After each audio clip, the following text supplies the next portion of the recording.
Unit 6 is all about what are called logarithmic functions or logarithmic equations. And we use logarithmic equations to help us solve exponential equations when we have a variable in the exponent. So our exponential equations are going to be related to the logarithmic equations that we are going to look at.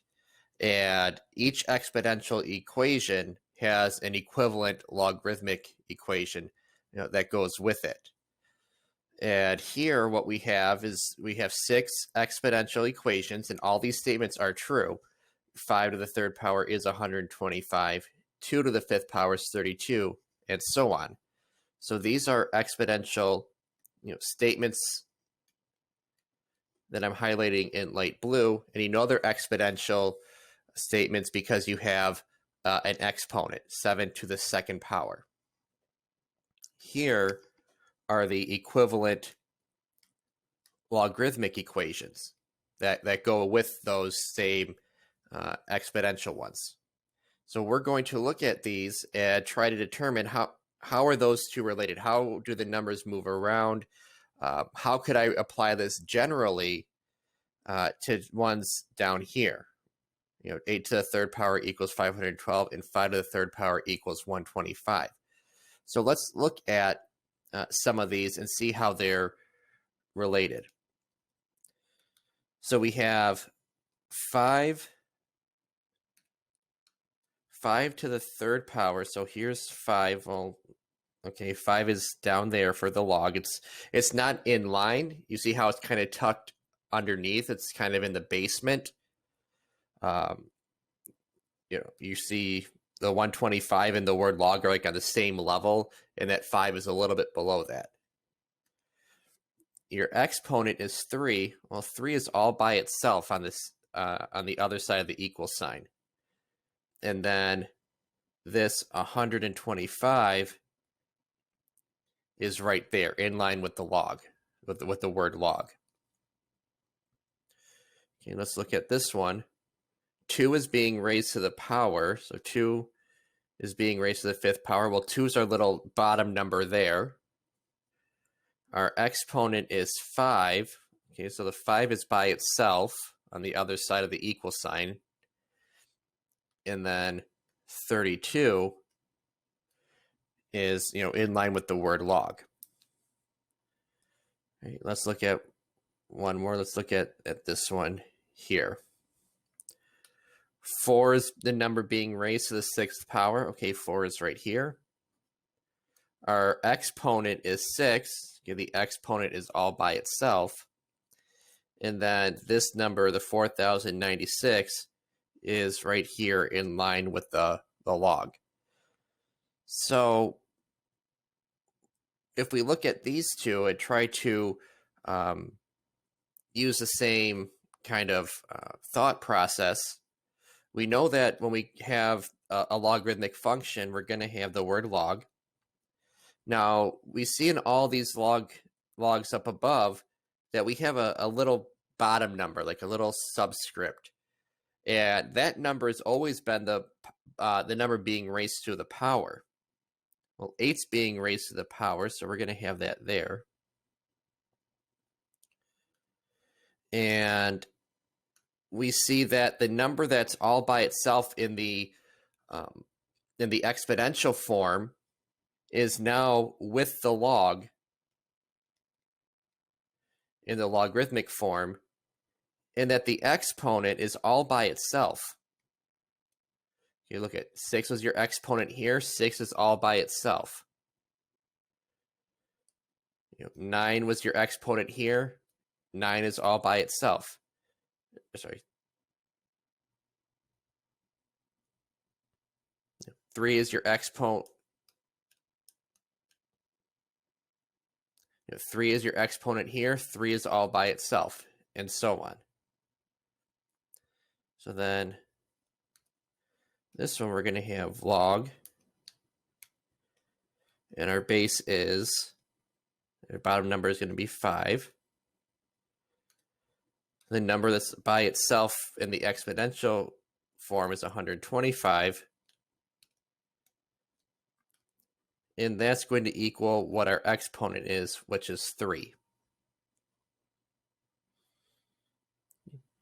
So down here, in your own words, try to come up with a rule, not a roll, a rule to change exponential equations to logarithmic equations. So just kind of, if you want to use your own words and your own terminology, whatever makes sense to you, write that down here. I'm not going to write something down because I don't want you to use my words. I want you to use your own words. So take a minute to write something down.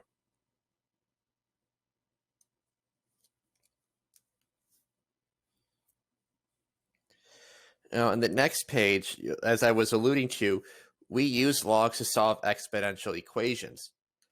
Logs are inverses of exponential equations. So what that means is that logs are inverses of exponential equations, but it also goes the other direction. Exponential equations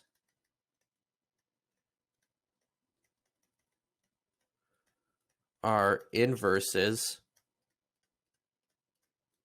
of logs. So what that automatically means is that if I give you an exponential equation and I say, what family is the inverse, you know right away that the inverse family is going to be a log. And if I give you a log equation and I say, what's the inverse, or what's the family of the inverse, you would automatically know the family is exponential. They're inverses of each other. So now how do you change? We're going to write a formal rule to how to change from exponent form to log form. And up here, you did write your own rule, like in your own words. Here's the math way of doing that. So if we have, I like to use b. B is a base number being raised to an exponent. That's going to equal some number. And this double arrow means you could go in both directions. So if we're given a log equation and we need to convert it to exponent form, we can do that as well. So logarithmic form is going to have the word log. The number that is your base, the number that is being raised to an exponent, is going to be the base of your log. We call this the base because it's in the basement or the bottom part of the log. So we have log base, and then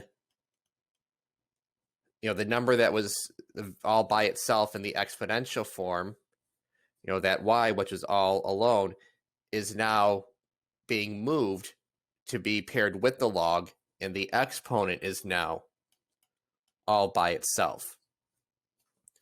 So the way that I like to think about it when I'm converting is that the number being raised to the exponent is my base. My base number is being raised to a power, so that would be my base. And the log part should always equal the exponent, meaning the word log should be on one side of the equation and the exponent should be on the other. And then the last number just goes in with the log. I don't know the exact term for that. I just call it the other number. So let's look at some of these equations. We're going to rewrite these equations in logarithmic form. So we have 5 raised to the x power equals 625. So what I'm going to do is I'm going to first write the word log because I'm asked to write it in logarithmic form. And I look and say, okay, what is my base? What number is being raised to the x power? Well, that is this 5 right here. So that's going to go right there. Then I like to skip and say my log is going to equal my exponent. My exponent here is x. And then the other number goes right there. So that's what this would look like. Just because there's letters and variables does not mean it's the end of the world. So how we pronounce that, how we say that, is we would say log base 5 of 625 equals x. That's how we would say that. So then for letter B, we're going to do the same thing. You may say, well, why is there that 15 plus x? How do I deal with that? Well, we're going to deal with it the same way. We're going to write the word log. And what number is being raised to the y power? Well, that's 2. So log base 2.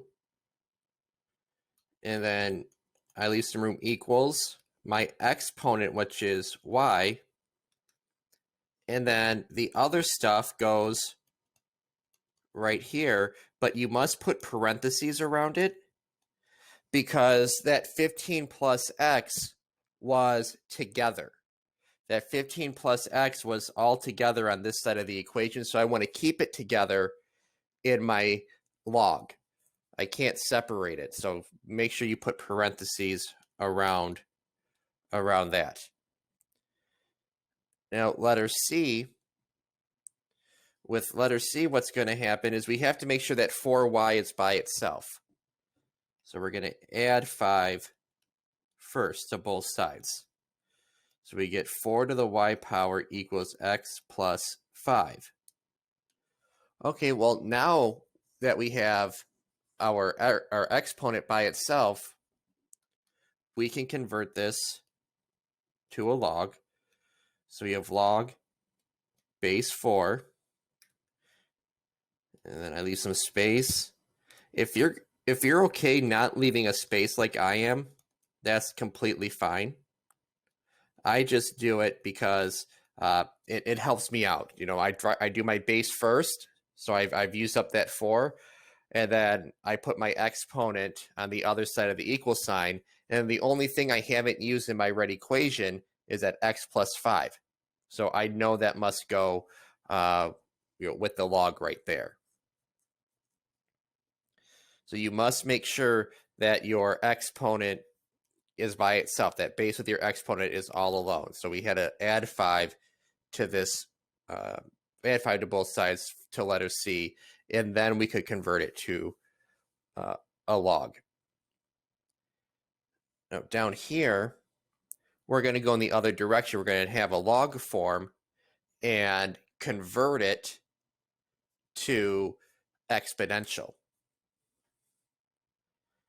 So if we take our base, and I always start with my base, 5. Now, I said earlier that logs equal the exponent. So on the left side, I have the word log. On the other side of the equal sign, I have the exponent, which is 3. So that must be 5 to the third. And then that equals 125. And think about it. Does 5 to the third power equal 125? Yes, it does. So I converted this correctly. Letter B, my base is 2. The exponent is on the opposite side of the equal sign from the log because logs equal exponents. You're going to hear me say that a lot, that logs equal exponents, because I found in my experience that driving that home really helps students with these conversions. So 2 to the 5th power does in fact equal 32. Now letter C, our base is 4. Our exponent is on the opposite side of the log, so 4 to the 0 power. And that's going to equal 1. And again, anything to the 0 power is 1. So you could verify that as well. Now, letter D, our base is 6. our exponent is x, and that equals the other number 36. Now, you may be sitting there thinking, well, 6 to the second power, or 6 squared, is equal to 36, so x must equal 2. And yet, you would be correct that in this case, x would have to equal 2. But that's not what we were asked to do. We were asked just to rewrite the equation in exponential form, but it's good that you're thinking that far ahead. Now, there are two special logs that we're going to talk about. One is called the natural log. This is log base e. And we've seen e before. When we're talking about compounding continuously, we use that e value, that 2.718, and so on. So log base e can be converted with what's called the natural log, which is ln. And if you look on your calculator, you'll see like an ln button. If it's a scientific calculator or better, that means the natural log. So instead of writing log base e, we can just write the ln, or natural log.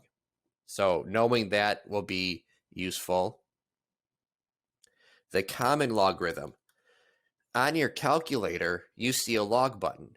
And most calculators don't have the ability to write a different base. Look up here. We had log base 5, log base 2, and log base 4. You see your calculator doesn't have that. Your calculator, if you type in, hit the log key, you don't have an option to type in a base. So that is called the common log, or log base 10. So the log button on a calculator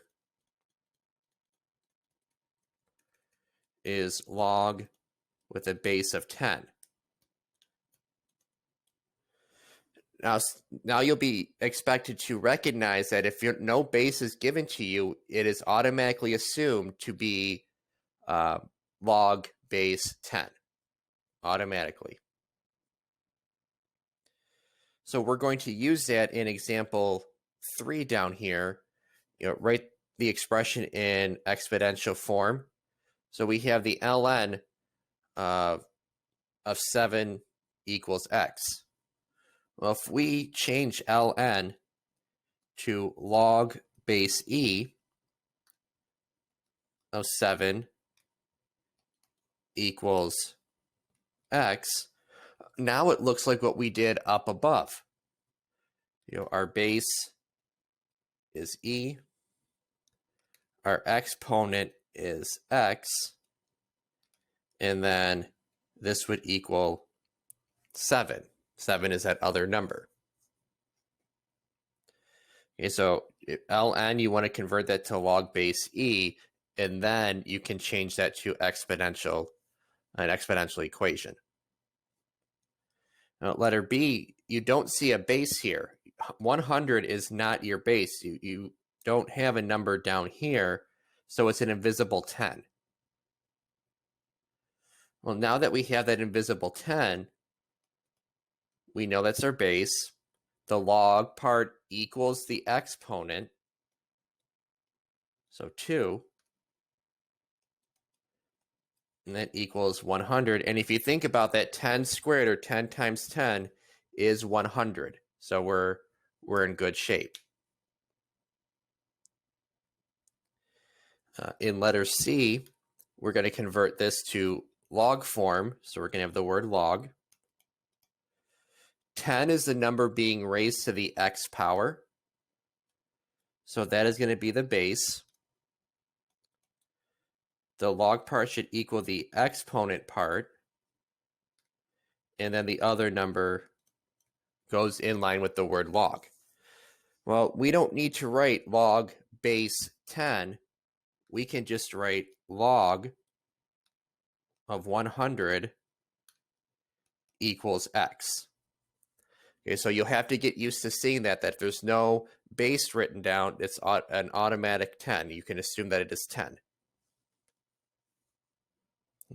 Then for letter D over here, we have e to the 7th power equals x. So log base e then equals our exponent is 7, so 7 should go on the other side. And then our x will go with the log. Log base e is ln, so this will be ln of x equals 7. So just like with other things that we've done, the more that you practice these, the better that you will get at them. Just remember to color code things. I really think that helps if you use highlighters or colored pencils to mark up your equations like I have here, and compare it to this. And just remember the log equals the exponent. So the word log, and the exponent should be on opposite sides of the equation. And then the base, the number being raised to the power, is going to be the base of your log. If you can get those two things, ingrained in your brain, I think the rest of this will come a bit easier. So thank you for watching this video. Make sure to like it and subscribe.